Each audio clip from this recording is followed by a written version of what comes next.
For me, Assassin's Creed is essentially a long, epic story of a guy in the prison going in a machine called the Animus, and he's going to relive the life of his ancestors.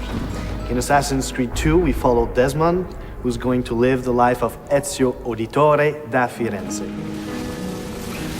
The meaning of Ezio's name, in following with the tradition established by the first Assassin's Creed, is that Ezio means eagle. Eagle, or the flying one. Its origins come from Greece. He's a young noble from Florence at the beginning of the game. He's studying to follow in his father's footsteps. His father, as far as we know, is a banker. As a rich boy in Florence, he doesn't really see the hardships of the peasants and other poor people.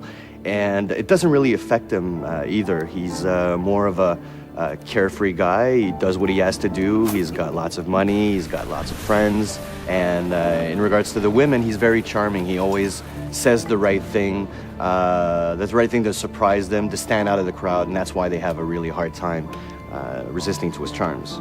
Ezio is a typical Italian nobleman in many ways. He's a fiery, violent, proud personality. He's terribly proud of his family. He deals with noble people and with peasants in a very polite and courteous way, even if he's about to stick a hidden blade in your skull, right?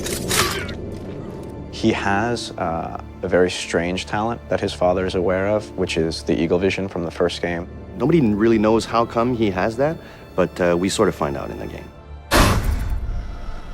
At one point, something tragic happens to himself and his family. What happens is that the same people that Ezio considered to be dear family friends actually turn on him.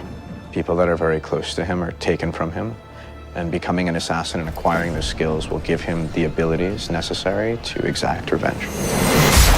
When you're used to just living free and living without a worry in the world, and all of a sudden the entire Florentine army is looking for you, and you have to protect your mother, you have to protect your sister, and you have to defend yourself, changes everything in his life.